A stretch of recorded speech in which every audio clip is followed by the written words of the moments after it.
ஸ்ரீமதே ராமானுஜாய நமஹா. நம்மள பெரும்பாலானவர்களுக்கு வீட்டில் விக்கிரகத்தை வச்சு பூஜை பண்ணலாமா அப்படிங்கிற சந்தேகம் இருக்குது. தாராளமாக பூஜை பண்ணலாம், சின்னதாக இருக்கணும். அதாவது பொதுவாக ஒரு முஷ்டி அப்படிம்பார்கள். இந்த தம்ஸ் அப் சிம்பிள் கொடுத்தோம்னா இந்த அளவுக்கு இருக்கலாம். 5 இன்ச்சுன்னு வச்சுக்கோங்க, அது ஒரு கணக்கு இருக்குது, இருக்கட்டும்.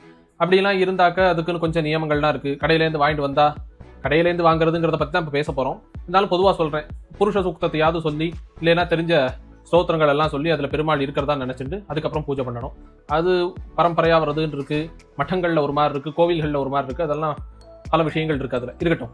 இப்போ ஒரு ஆசையில் என்ன பண்ணுறா, எல்லாரும் கடையில் போய் ஒரு விக்கிரகத்தை வாங்கிட்டு வந்துடுறார்கள். ஆனால் முன்னாள் அப்படிலாம் பண்ண மாட்டார்கள். இதுக்குன்னே ஒரு ஸ்தபதியை பார்த்து நம்மளால முடியுமான்னு பார்த்து சௌமியமாக இருக்கிற கிருஷ்ணரையோ இல்லைன்னா ராமரையோ, எப்படி நம்ம குடும்பத்துக்கு தகுந்த மாதிரி நம்மளுடைய சூழ்நிலைக்கு தகுந்த மாதிரி பக்த சுலபனா எம்பெருமான் இருக்கணும் அப்படிங்கிறத நினைச்சுண்டு ஒரு ஸ்தபதிகிட்ட சொல்லி இத்தனை இன்ச்சில் இப்படி பண்ணி கொடுன்னு சொல்லி நமக்குன்னே அந்த உலோகத்தை எடுத்து உருக்கி பார்த்து பண்ணி கொடுப்பார்கள். இல்லைன்னா பரம்பரை யாராவது பெரியவர்கள் நமக்கு கொடுத்ததா இருக்கும், இல்லைன்னா இங்கே இருந்தாவது நமக்கு கிடைச்சதா இருக்கும். இப்படிலாம் தான் இருக்கும். ஆனால் இன்னைக்கு கடையிலேருந்து வாங்குறது அப்படின்னு வந்துட்டபடியால இப்போ நான் ஒரு விஷயத்தை காட்டுறேன் பாருங்க. இப்போ நீங்கள் இந்த விக்கிரகத்தை பார்க்குறீங்க. இந்த விக்கிரகம் சிவன் எல்லாருக்கும் தெரியும். பார்த்தாக்க கையில் மழு இருக்கு, மான்முறி இருக்கு, சரி சிவனுடைய விக்கிரகம் அப்படின்னு தெரியுது. பார்க்க ரொம்ப லட்சணமா இருக்கிற மாதிரியும் தெரியுது இல்லையா? இது மெழுகு வேக்ஸ் மாடல்.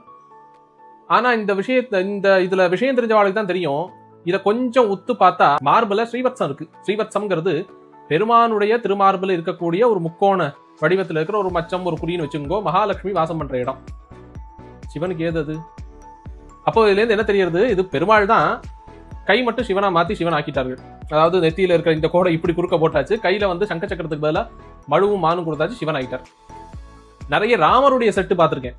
ராமர் பக்கத்தில் லக்ஷ்மணரும் கிட்டத்தட்ட ராமர மாதிரியே கொஞ்சம் சின்னதா இருப்பார். ஆனா ராமருக்கு இருக்கிற மாதிரியே அவருக்கும் ஸ்ரீவத்சம் இருக்கும். நரசிம்மர், வராகர், ஹயக்ரீவர், லட்சுமி நாராயணர் 4 பேரும் ஒரே மாதிரி இருப்பா, தலையை மட்டும் மாத்திருப்பார்கள். இப்ப இதுல இருந்து காப்பி மோல்டு விக்கிரகங்கள், இது தவிர்க்கப்பட வேண்டிய ஒரு விஷயம்தான். உண்மையை சொல்லணும்னா அதுதான். கடையில கிடைக்கிறது எங்கிருந்தோ யாருடையோ ஒரு பழைய விக்கிரகத்தோட மோல்டு வச்சு அதே மாதிரி எல்லா விக்கிரகமும் வருது. சிவனும் அதுதான், பெருமாளும் அதுதான், எல்லாமே அதுதான். தலை மட்டும் மாறுறது இல்லையா? கையில இருக்கிற ஆயுதங்கள் மட்டும் மாறுறது. இது தவிர்க்கப்பட வேண்டிய ஒரு விஷயம். இல்ல ஏன் அதுல பெருமாளை பூஜை பண்ணா வரமாட்டாரா? தாராளம் வருவார்.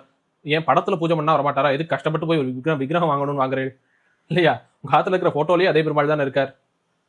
சில விஷயங்களை நாம முயற்சி பண்றோம், நாம் பண்றதுக்கு முற்படுறோம் அப்படின்னா அதுல எந்த அளவுக்கு நாம பார்த்து ஒரு ட்ரெஸ் வாங்கிடுவோமா? ஏதோ ஒரு ட்ரெஸ்ஸை எத்தனை கடை ஏறி இறங்குறோம். முதல்ல ஆஃபரை பாக்குறதுல ஆரம்பிச்சு, கலர் பாக்குறதுல ஆரம்பிச்சு, அங்க ஒரு தடவை போட்டு பார்த்து எவ்வளவு பிரச்சனை இருக்குதுல.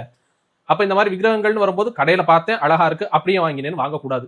பிம்ப லட்சணங்கள்லாம் பார்க்கணும். 2 கையும் சமமா இருக்கா? விரல்கள் 2 விரல், ஒரு கையில விரல் நீளமா இருந்து ஒரு கையில குட்டையா இருந்தா என்ன பண்றது? பெருமாள்னா 4 கை இருக்கும், 4 கையும் ஒரே மாதிரி இருக்கணும், 4 கையிலையும் விரல்களுடைய அளவு ஒரே மாதிரி இருக்கணும். இது எல்லாம் சின்ன விக்கிரகத்துக்குள்ள கிடைக்கணும். அந்த காலத்துல எல்லாம் சாத்தியப்பட்டது. பரம்பரையா வந்தா சரி. அப்படி இல்லை நாம் புதுசா பண்றோம்னா நாம் பார்த்து செய்ய வேண்டும். கடையில இருக்கிற காப்பி மோல்டு விக்கிரகம் ஒரே மாதிரி 100 இருக்கும், 100ல் 1 நம்ம வாங்கிட்டு வரோம் அப்படின்னா அது உங்களை பொறுத்தது, அது உங்களுடைய மனசை பொறுத்தது. போட்டோலயே தாராளமா பூஜை பண்ணலாம், போட்டோவுக்கே பூ வைக்கலாம், போட்டோவுக்கே ஊதுபத்தி காட்டலாம், போட்டோலயே விழுந்து செய்வீங்க, தப்பே இல்லை. விக்கிரகம்னு போனா சில விஷயங்களை பார்க்கணும். ஸ்ரீமதே ராமானுஜாய நமஹா.